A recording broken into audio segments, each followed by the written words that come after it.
Bismillahirrahmanirrahim. Assalamualaikum warahmatullahi wabarakatuh.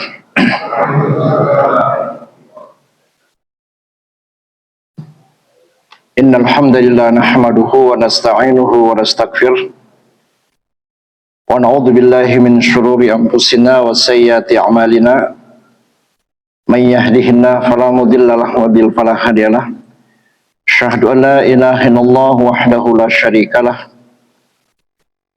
Syahadat tasdiqin haq, syahadat la raiba fiha wa la syak.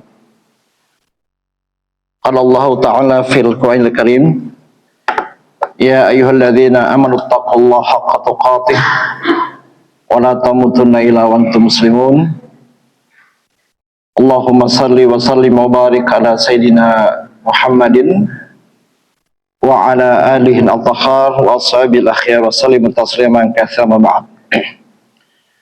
Kaum muslimin jamaah salat maghrib yang berbahagia, mari kita selalu panjatkan puji syukur pada Allah Subhanahu wa taala karena banyak sekali nikmat karunia yang Allah berikan pada kita, kesehatan, kesempatan, ya. Mudah-mudahan kita termasuk orang-orang yang mampu mendayagunakan nikmat itu dengan sebaik-baiknya. Nikmat ini begitu terasa luar biasa jamaah sekalian di tengah-tengah saudara kita yang masih ya berputat sekitar musibah ya di Sumatera, Aceh ya.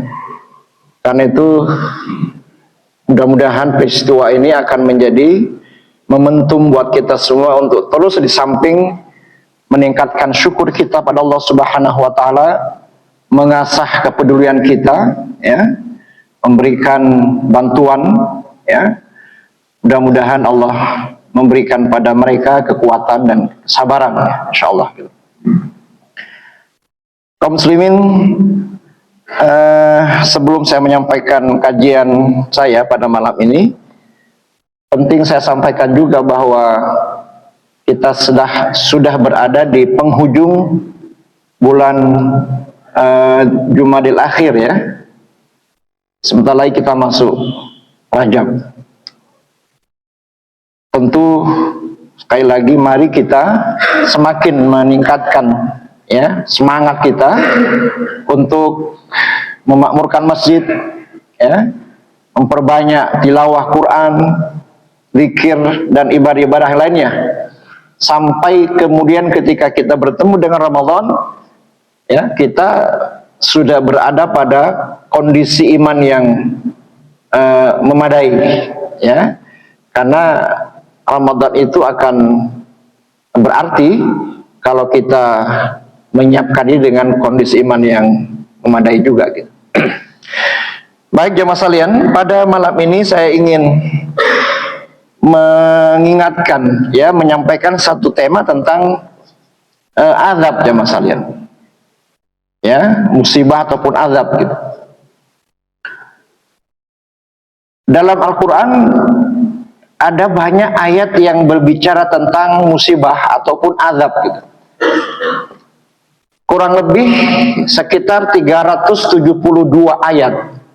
Ya, itu bukan angka yang sedikit jamaah sekalian yang berbicara atau menyebutkan lafaz tentang azab dengan segala bentuknya gitu. Jadi ada di 372 ayat gitu. Nah, ini jumlah ini tentu memberikan isyarat pada kita bahwa hal-hal yang terkait dengan azab ataupun musibah itu sesuatu yang dekat dengan kita jamaah sekalian. Ya. Bahkan nanti dalam bagian akhir saya akan menyebutkan, mudah-mudahan bisa sampai ya pada pembahasan itu, bahwa azab itu Allah sampaikan pada kita dengan berbagai sarana yang sangat akrab dengan kita. Ya, misalnya azab lewat air, ya, angin dan seterusnya. Sesuatu yang memang ada dalam kehidupan sehari-hari kita aja, Mas. Karena itu misalnya kalau kita melihat jumlah ayat tentang azab yang tidak kurang dari 372 ayat, itu mestinya memberikan isyarat pada kita bahwa kita harus punya perhatian khusus untuk melihat kira-kira apa yang menjadi alasan Allah memberikan azab itu kepada kita gitu. Ya, apa yang harus, ya, kenapa kita harus terus memperhatikan kualifikasi amal-amal kita, ya, sehingga kemudian Allah tidak memberikan azab atau musibah itu pada kita gitu. Nah, ini yang barangkali penting untuk terus kita resapi, kita renungkan jamaah sekalian. Nah, baiklah ya, saya akan mulai tentang azab ini dengan mengungkapkan bahwa ketika Allah menyebutkan tentang azab dalam Al-Quran jamaah sekalian, saya membaca ada 1, 2, 3 ayat ya, yang itu mesti diawali dengan disebutkan satu ungkapan ya, misalnya satu ungkapan bahwa azab ini sudah pernah aku berikan pada umat-umat yang jauh lebih hebat daripada kalian gitu. Itu ada ungkapan begitu jamaah sekalian. Jadi begitu Allah mengingatkan azab pada satu kaum, ya. Nah, ada satu ungkapan yang biasanya salah satunya adalah azab yang semacam ini itu pernah aku timpakan pada umat dan kaum yang lebih hebat dari kalian sebelumnya gitu. Nah, coba misalnya kita ambil salah satu ayat di surah Al-Qasas ya, yang menyatakan itu, ya. Jadi ini surah ayat ini ayat yang ke-78 ya, itu terkait dengan sikap Qarun. Ya, ketika masyarakatnya bertanya, ya,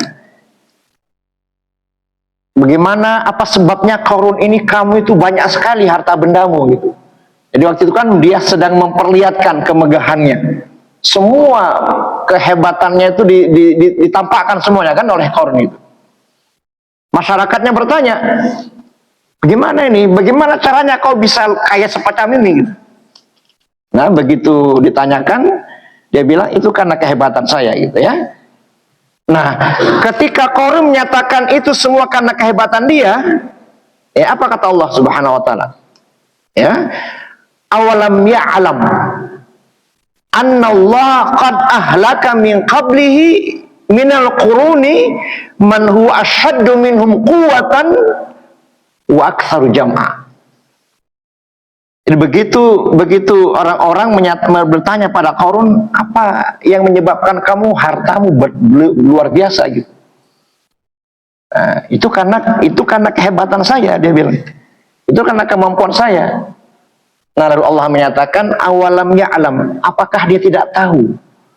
Apakah Qarun tidak paham, tidak mengerti annallaha qad halaka min qablihi, bahwa sungguh Allah telah menghancurkan umat sebelum dia, sebelum Qarun, man huwa asyaddu quwwatan, orang-orang yang lebih hebat dari Qarun harta kehebatannya. Jadi Allah nyatakan, apakah Qarun tidak tahu enggak ya bahwa Allah pernah sudah menghancurkan orang-orang jauh asyaddu quwwatan, yang lebih hebat dari Qarun, wa aktsaru jam'a, dan lebih banyak harta benda mereka gitu. Jadi sebelum Allah menghancurkan Qarun ya, Allah ingatkan itu begitu jamaah sekalian. Nah, kira-kira apa pesannya gitu? Kenapa Allah mesti menyebutkan kalau Allah ingin menghancurkan satu kaum, ada satu ungkapan, dia tahu nggak ya? Misalnya Qarun tahu tidak ya bahwa sebelum ini Allah telah menghancurkan umat yang lebih hebat dari Qarun gitu. Dan lebih banyak yang mereka miliki harta benda gitu. Nah, jamaah sekalian, ini pesannya bahwa kalau orang-orang umat terdahulu lebih hebat dari kita, Allah hancurkan mereka, kira-kira kehebatan kita seperti apa gitu. Ya. Orang-orang dulu itu Allah hancurkan, mereka punya tentara yang luar biasa ya, kayak Firaun, ya, kaum Samud, ya, kaum 'Ad. punya teknologi yang luar biasa, membuat bangunan yang lebih hebat dari kita sekarang ini gitu. Nah, kalau umat-umat yang lebih hebat itu saja bisa Allah hancurkan, kira-kira untuk kita ini, bangsa kita ini, apa hebatnya gitu? Utangnya juga banyak kan? Nah, kita ini mau berbangga apa gitu? Kalau Qarun masih berbangga dia. Ini karena kehebatan saya. Lah, kita ini apa yang kita banggakan? Ya. Jadi mestinya kita harus lebih berhati-hati jamaah sekalian. Kita nggak punya apa-apa ini. Kita lemah, bangsa ini lemah ini. Sedikit saja tuh Allah hancurkan kita. Nah, kira-kira begitulah pesannya gitu. Kita jangan macam-macam, kira-kira begitu. Ya. Umat bangsa yang lebih hebat dari kalian Allah sudah hancurkan sebelum ini. Nah, kalian apa kehebatannya? Ya. Nah, jadi ini satu pendekatan psikologis oleh Allah Subhanahu pada kita agar kita itu merasa bahwa berhati-hati gitu. Ya, para pemimpin ini berhati-hati gitu. Ya, dulu pemimpinnya sampai mengakui sebagai Tuhan. Nah, sekarang nggak sampai mengaku jadi Tuhan kan? Meskipun misalnya relawannya Pak Jokowi pernah menyatakan Pak Jokowi itu sama dengan Umar bin Khattab katanya.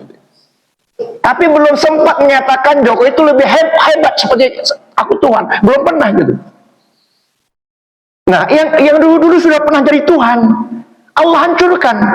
Nah, kita pemimpin kita belum sempat menyatakan sebagai Tuhan, artinya dia merasa enggak. Nah, kita juga dibatasi kan? Mereka dulu nggak ada batasannya gitu. Nah, orang-orang yang hebat seperti itu saja sudah Allah hancurkan. Apalagi kita, Pak. Kita kalau jadi pemimpin hanya dibatasi 5 tahun. Ditambah lagi jadi 10 tahun misalnya. Habis setelah itu. Nah, kita mau berbangga apa gitu? Jadi Allah luar biasa memberikan kita agar kita nggak boleh macam-macam gitu. Ya. Nah, itu beberapa satu ungkapan yang biasanya ada ketika Allah akan menghancurkan satu umat gitu. Kata-kata ini gitu. Ya, awalam ya'lam, apakah Qarun tidak tahu ya bahwa Allah sudah menghancurkan orang-orang yang lebih hebat sebelum itu, lebih banyak harta bendanya. Nah, baik ya, masalah itu yang pertama gitu. Nah, sehingga kita harus selalu mengevaluasi diri, introspeksi diri gitu. Apa kekuatan kita ini? Kita mau bangga apa kita kebanggakan ini? Gitu. Nggak ada yang kita banggakan dalam masalah ini. Ya. Nah, baik. Yang kedua, jamaah sekalian, saya akan masuk pada bagian alasan. Ada 2 alasan. Ya. Allah itu mengazab. Bukan musibah ya. Kalau musibah itu ada lagi pembahasannya gitu. Ini azab, siksa gitu. Ya. Ada 2 alasan kenapa Allah mengazab satu umat, membinasakan satu umat itu. Ya. Nah, mari kita renungkan ya.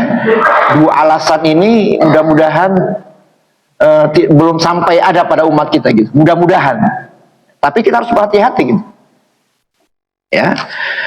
Nah, yang pertama jamaah sekalian, alasan pertama kenapa Allah Subhanahu wa taala menghancurkan umat-umat terdahulu itu. Umat yang lebih hebat itu. Apa alasannya gitu? Ada 2 ternyata yang paling penting gitu ya, yang paling penting gitu.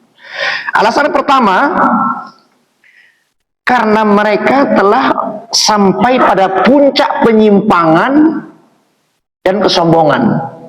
Dan menjadi sesuatu yang sifatnya umum gitu. Jadi penyimpangan dan kezaliman, penyimpangan dan kesombongan itu sudah menjadi sesuatu yang merata ketika itu. Jadi puncaknya itu kesombongan gitu ya. Jadi penyimpangan, kemaksiatan, kezaliman sampai pada puncaknya gitu, kesombongan, dan itu sudah merata kan situasinya gitu. Bukan lagi fenomena pribadi-pribadi, tapi penyimpangan ya, penyimpangan atau kezaliman yang sudah berlaku umum di masyarakatnya ketika itu. Nah, jamaah sekalian, saya akan ambilkan contoh beberapa kasus ya. Nah, beberapa kasus umat-umat yang terdahulu yang Allah hancurkan gitu. Yang pertama kita coba lihat di surah Al-Ankabut ayat yang ke-28 sampai dengan 30. Ya. Ini bercerita tentang Nabi Lut dan kaumnya. Ya, insya Allah kita sudah tahu itu tentang sejarahnya gitu. Ya. Jadi kata kuncinya, kenapa Allah menghancurkan umatnya Nabi Lut itu? Ya, itu karena penyimpangan itu sudah menyebar di mana-mana, ya, kezalimannya, kemaksiatannya sudah menyimpang di mana, dan puncaknya kesombongan itu ya Mas. Ya, puncaknya kesombongan. Nah, coba kita lihat di surah Al-Ankabut ayat yang ke-28 sampai 30. Nah, walutan idza qala liqaumihi innakum lata'tunal fahisyah ma sabaqakum biha min ahadin minal alamin. Ya, ayat yang ke 28-nya. Al-Ankabut 28. Kata Nabi Lut kepada kaumnya, wahai kaumku, ya, sesungguhnya kamu itu telah melakukan al-fahisyah. Ya. Al-fahisyah itu kekejian yang kita tahu adalah untuk Nabi Lut adalah homoseksual. Nah, homoseksual ini sudah menyebar secara umum gitu, bukan fenomena individu-individual, enggak, sudah menyebar kemana-mana gitu, sudah fenomena umum gitu. Ya, kata Nabi Lut kepada umatnya, wahai umatku, kalian telah melakukan al-fahisyah ma sabaqakum biha min ahadin minal alamin, yang belum pernah ada satu umat pun yang melakukan itu pada sebelumnya gitu. Kalian telah melakukan satu kejahatan, satu al-fahisyah, kekejian, ya, yang belum pernah dilakukan oleh umat-umat sebelumnya. Ini luar biasa ini gitu. Nggak ada lagi umat yang pernah melakukan ini kecuali kalian. Nah, masa bakakum biha min ahadin minal alamin. Tidak ada orang yang melakukan itu pada kalian oleh umat sebelumnya gitu, kecuali kalian ini gitu. Ya. Bahkan dalam beberapa ayat yang lain disebutkan, ya, mereka juga sudah tidak lagi mau dengan perempuan. Ya. Jadi mereka sudah nggak mau pada perempuan ya, pada lawan jenisnya nggak mau lagi. Bahkan Nabi Nuh itu menawarkan putrinya. Ini putriku, dia bilang, yang suci, bersih, cantik, gak macam-macam. Tapi mereka nggak mau. Itu luar biasa gitu ya masalah. Dan fenomena ini sudah ada ya di tengah-tengah kita. Mudah-mudahan belum terlalu menyebar ya. Hanya, tapi kalau kita lihat survei di beberapa tempat itu sudah mengkhawatirkan juga gitu. Sangat mengkhawatirkan fenomena al-fahisyah sebagaimana perbuatan umat Nabi Lut ini gitu. Nah, jamaah sekalian, coba kita lihat apa jawaban umatnya gitu. Nah, ini luar biasanya ya. Jadi mereka sudah melakukan al-fahisyah yang luar biasa, yang belum pernah dilakukan oleh umat sebelumnya, ya. Lalu kemudian apa jawaban mereka? Ini yang luar biasa gitu, ya. Ya. Nah, sebelumnya kita baca dulu apa bentuk kegiatan al-fahisyah mereka itu. Ya, innakum lata'tunnar rijal. Kamu itu senang pada laki-laki, sama laki-laki gitu. Begitu sebaliknya gitu. Ya. Wa taqta'unas sabil. Kalian merusak jalan gitu. Ada yang memahaminya, kalian merusak jalan. Itu ada yang menyatakan bahwa jamaah sekalian, kemaksiatan itu sudah tersebar luas di jalan-jalan biasa gitu. Jadi begitu ada orang laki-laki lewat ya, ketika mereka itu dikejar-kejar sama mereka itu. Ada yang menyatakan begitu dalam pengantar ini. Wa taqta'unas sabil. Jadi mereka sudah merusak jalan, hak-hak jalan itu sudah rusak mereka. Ya. Ada laki-laki jalan di tengah-tengah jalan biasa itu dikejar, sudah biasa sudah itu. Ya. Tapi ada juga yang memahaminya merusak jalan di sini, merusak jalan perkembangbiakan keturunan manusia gitu. Nah, kedua-duanya bisa saja terjadi ya. Memang begitu kegiatan mereka gitu. Nah, setelah mereka diingatkan jamaah sekalian, apa kata mereka? Ini puncak kesombongan jamaah sekalian, ya. Mereka bilang, ya, famakana jawab qaumihi. Jadi nggak ada lagi jawaban kaumnya. Gak begitu disampaikan, diingatkan, kali ini berbuat maksiat yang luar biasa, gitu ya. Masa senang sama laki-laki? Ini anak saya, kau ini mereka ini cantik anak saya macam-macam ya. Tapi mereka nggak mau. Gitu. Nah, lalu apa jawaban mereka? Famaka jawab qaumi illa an qalu tunna bi adzabin bi adzabillahi in kunta minas shadiqin. Jadi mereka begitu diingatkan ke perbuatan mereka, mereka sudah sampai menyatakan, wahai Lut, kalau kamu betul-betul benar, ya, minas shadiqin, coba datangkan azab Allah itu. Jadi mereka sudah sampai pada tingkat menantang Nabi Lut untuk mendatangkan azab. Gitu. Nah itu sudah puncak kesombongan mereka. Jadi mereka nggak bisa lagi mengucapkan kata-kata selain menantang ini. Gitu. Sudahlah, nggak usah macam-macam. Datangkan saja azab itu yang kamu sampaikan sama kami. Itu jawaban mereka. Gitu. Nah, jamaah sekalian, ketika sampai pada titik ini, turunlah azab pada mereka. Ketika mereka sudah melakukan kemaksiatan yang sifatnya menyebar secara umum di masyarakat mereka, dan mereka lagi nggak bisa diingatkan, ya, bahkan mereka menyatakan, kalau kamu benar, Lut, ya, datangkan saja azab itu pada kami. Datangkan.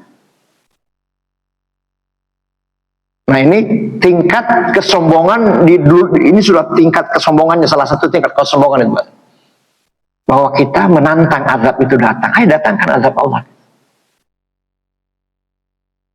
Sebenarnya mereka nggak usah minta datang azab itu, karena pasti kalau sudah datang waktunya datang azab itu. Nah ini malah mereka tantang Nabi Lut itu. Baik ya, itu yang. Nah, ungkapan tentang menantang azab Allah ini itu Allah sebutkan dalam beberapa ayat dalam Al-Qur'an, jamaah sekalian. Jadi fenomena orang-orang yang menantang datangnya azab Allah, ya, itu Allah ungkapkan dalam beberapa ayat. Jadi puncak kesombongan itu Allah ungkapkan dalam bentuk itu. Ya, di surah An-Naml ayat yang ke-71, ya, surah Al-Kahfi ayat yang ke-55, Al-Ankabut ayat yang ke-53 gitu. Itu beberapa ayat menyebutkan fenomena itu. Ya. Saya atau mungkin Bapak-bapak juga pernah mendengar satu di beberapa grup WhatsApp, ya. Ada orang murtad sebenarnya itu. Orang murtad, ya, hanya dia menjadi pemeluk agama lain. Ya. Lalu kemudian dia menantang Allah, berikan saya azab macam-macam gitu, ya. Ada beberapa video yang dikirim ada di beberapa WhatsApp. Nah, nampaknya itu mulai ada juga beberapa tempat itu, ya, gitu, menantang azab Allah. Ya. Seperti misalnya jamaah sekalian, kita mungkin kalau Bapak dengar membaca sejarah di daerah sekitar Dieng, Jawa Tengah, ada namanya daerah Legateng. Gitu. Kalau kita lihat di YouTube misalnya, ya, ada itu terjadi pada tahun 1955 di daerah Legateng namanya, di sekitar di Bukit Dieng gitu, ya. Satu perkampungan itu jamaah sekalian, ya, itu terkenal sebagai daerah yang subur sekalian gitu. Pertaniannya luar biasa, ya, kaya raya mereka di situ. Pokoknya tanaman apa saja tumbuh luar biasa gitu. Cuman persoalannya kemaksiatan itu luar biasa ketika itu. Sudah menjadi fenomena biasa itu di kampung itu, di daerah Legateng itu, Pak. Daerah Legateng itu jumlah sekitar 351 orang, ya, penduduknya. Pada satu malam, ya, ada gunung teramung-amung, ya, di sekitar lereng Dieng itu yang terbelah. Belahannya itu kemudian terbang kayak inilah. Ya, terbang menutup daerah Legateng itu. Habis Legateng sekitar 351 orang. Jadi kampungnya pecah, apa namanya, bilahan gunung itu terbang, aneh juga itu. Ya. Jadi ada lereng gunung, Teramung-Amung namanya, ada lerengnya kan, mestinya dia kalau dia pecah, mestinya dia ke jurang ini Pak. Tapi enggak, dari ini terbelah terus melompat ke menutupi daerah Legateng ini. Itu sekitar bulan April tahun 1955 aja Mas. Di daerah kita gitu. Sama persis dengan ini. Mereka nggak lalu diingatkan, nggak mau lagi. Ya. Mereka nantang gitu. Kemaksiatan yang luar biasa itu. Seorang anak dengan ibunya itu biasa itu, berbuat maksiat gitu. Ayah dengan anaknya itu biasa gitu. Ya. Nah, sehingga terjadi pada malam 4 April 4 April tahun 1955, coba bisa dicek itu. Itu mereka melakukan semacam pesta lah. Ya. Semalam suntuk gitu, macam-macam kemaksiatan luar biasa, sudah minum, khamr, berzinaan, macam-macam. Di kampung itu Pak gitu.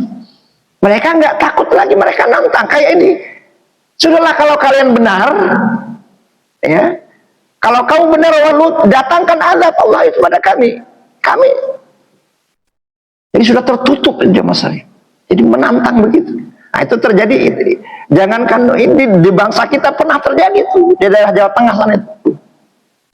Ya, kalau tidak salah April 1955. Nah, bahkan di situ ditulis satu tugu, ya, peringatan. Di sini terjadi macam-macam ya. Nah, jumlah penduduknya sekian-sekian gitu. Betul-betul azab Allah itu gitu. Bayangkan satu gunung pecah, tapi nggak jatuh ke lerengnya, tapi dia terbang menutupi satu daerah, satu desa Legateng gitu ya Mas. Nah, sampai pada tingkat itu mereka. Jadi kemaksiatannya merajalela, satu kampung biasa sudah itu, dan mereka sudah nantang gitu. Ya, datangkan azab itu kalau betul kami salah atau macam-macam, sudah begitu. Sama dengan yang disebutkan oleh ayat ini. Itu yang pertama ya. Nah, di surah Al-Ankabut ayat yang ke 28 sampai 30. Ya, itu puncak kesombongannya. Nah. Kemudian kita ambil contoh juga jamaah sekalian, menjelang Firaun dihancurkan oleh Allah Subhanahu wa taala. Itu Allah sebutkan misalnya di surah Al-A'raf ayat 127. Ya. Jadi kesombongannya sudah luar biasa gitu. Ya. Nah, salah satu ungkapan yang bisa kita lihat di surah Al-A'raf ini, di penghujung ayatnya disebutkan wa inna fawqahum qahirun. Jadi begitu pembesar-pembesar Firaun itu ada sekitar mereka, ya, menyatakan, wahai Firaun, masa kita mau membiarkan Musa dan kaumnya, ya, memperondakan keyakinan kita ini, nggak menenek moyang macam, tidak menyembah lagi pada kau macam-macam lah ya, dia sampaikan. Kata Firaun, tenang saja, nanti kita akan siksa mereka, akan kita bunuh anak laki-laki mereka, Bani Israel, dan kita biarkan anak-anak perempuan mereka gitu. Nah, sampai kemudian dia menyatakan inna fawqahum qahirun, kita ini di atas mereka gitu. Jadi mereka sudah, Firaun menganggap bahwa nggak ada apa-apanya mereka itu, sudah kita ini di atas, kita akan menguasai, mereka nggak punya apa-apa gitu. Ini puncak kesombongan tersendiri ya Mas. Jadi kalau ada orang yang sudah sampai begitu, menganggap orang nggak ada apa-apanya gitu, kita yang menguasai mereka, kita yang mendominasi mereka, itu tergantung kita gitu. Nah, itu tanda-tanda itu gitu. Inna fawqahum qahirun. Itu puncak kesombongan tersendiri itu. Jadi menganggap orang nggak ada artinya sama sekali gitu. Ya. Nah, itu akan mengundang azab Allah Subhanahu wa taala gitu. Nah, Nah, setelah itu kemudian di surah An-Nazi'at, ini masih dalam konteks Qarun ya mas kalian, ya. Nah, ini sampai pada puncaknya gitu. Ya. Ketika dia menyatakan ya, faqala in ana rabbukumul a'la. Jadi surah An-Nazi'at ayat yang ke-24 gitu. Faqala ana rabbukumul a'la fakhadallahu nakalan akhirat wal ula. Jadi puncak kesombongan yang lain disebutkan dalam surah An-Nazi'at ayat yang ke-24 ketika dia menyatakan ana rabbukumul a'la. Akulah Tuhan kalian yang paling tinggi. Nah, apa kata Allah? Fakhadallahu nakalan. Ketika dia mengucapkan akulah Tuhan yang paling tinggi, ketika itu Allah menyatakan Allah memberikan pada dia nakalan, azab itu. Seperti yang dalam sejarah kita lihat dalam ditenggelamkan itu. Jadi begitu dia menyatakan akulah Tuhan kalian yang paling tinggi, fakhadallahu nakalan. Allah menimpakan kepada mereka nakalan, azab, siksa yang hebat dunia dan akhirat. Ya. Akhiratil wal ula. Ini jadi kemaksiatan dan puncaknya kesombongan. Itu yang akan mengundang azab Allah Subhanahu wa taala. Nah, itu yang bab Qarun ya. Kemudian jamaah sekalian, kita juga sedikit mengulang lagi ya di surah Al-Qasas ya, ayat yang ke-78 tadi itu tentang tentang si Qarun ya. Nah, kesombongan Qarun apa? Dia bilang, kenapa kamu hebat Qarun? Dia bilang, qala innama utitu ala ilmin indi. Ya. Qala innama utitu ala ilmin indi. Itu karena kehebatan saya gitu. Nah, itu puncak kesombongan juga itu. Nah, kemudian bagian terakhir jamaah sekalian kita kutip di surah Al-Isra ayat ke-16 gitu. Nah, ini penting ya, khususnya bagi para elit ini. Nah, kata Allah di ayat ini ya, idza aradna an nuhlika qaryatan, apabila kami akan mengazab satu qaryah, satu tempat, satu bangsa atau satu desa ya. Idza aradna an nuhlika qaryatan amarna mutrafiha. Kami suruh orang-orang yang hidup bermewah-mewah ketika itu untuk taat pada Allah dan Rasulnya gitu. Jadi para elit ya. Jadi mereka diminta untuk taat pada Allah. Ya. Orang-orang yang punya kehidupan mewah itu diminta untuk tunduk taat pada Allah. Ya. Kemudian fafasaqu fiha.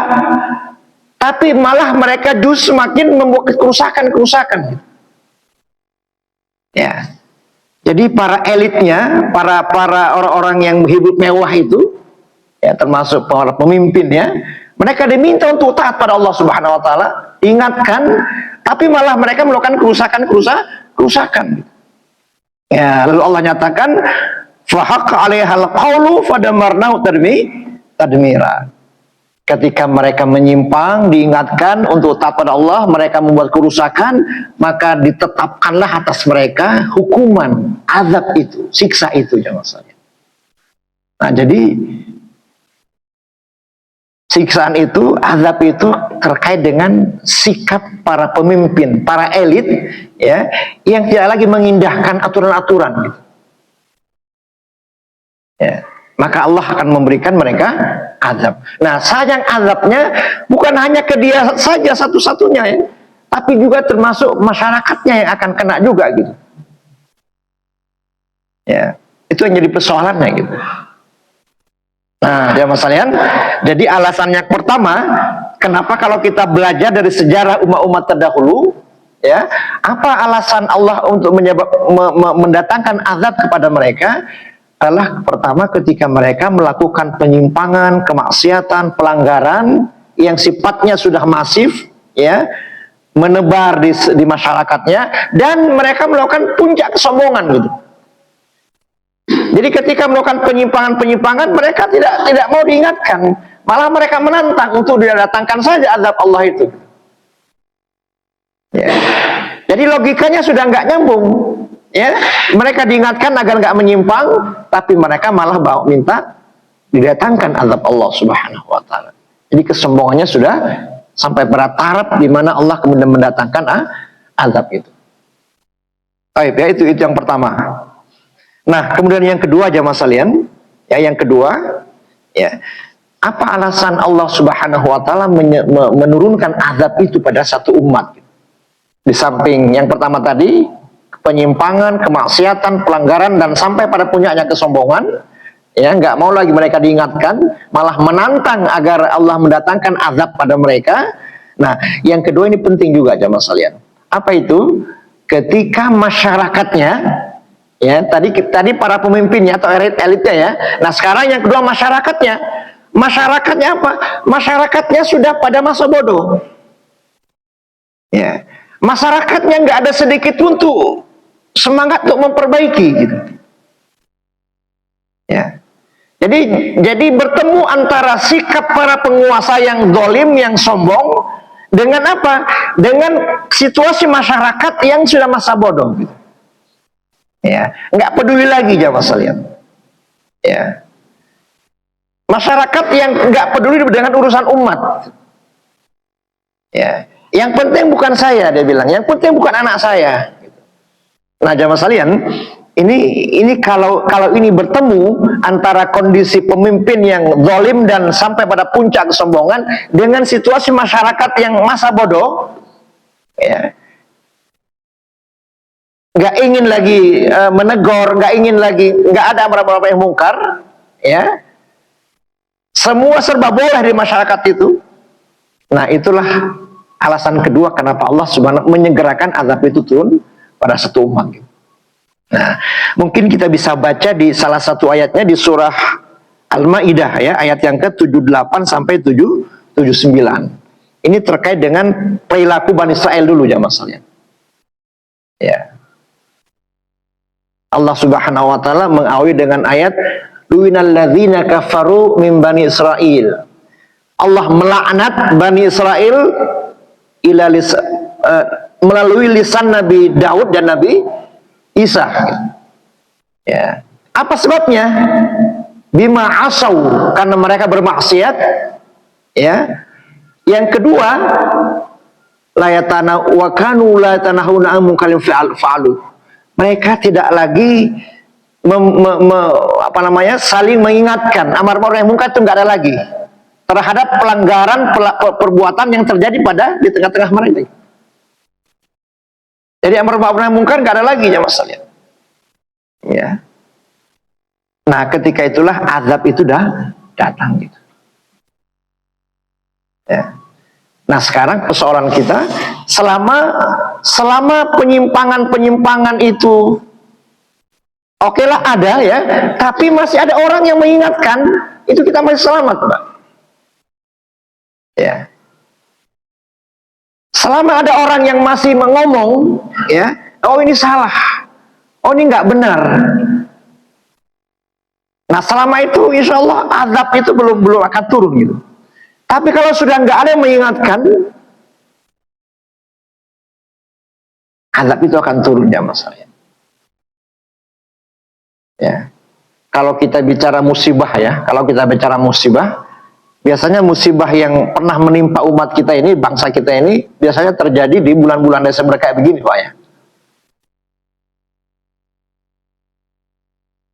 Karena bulan Desember ini salah satu bulan di mana banyak sekali penyimpangan-penyimpangan gitu. Ya. Terakhir, wallahu alam ini benar apa enggak ya? Pak Menteri Agama kita gitu ya.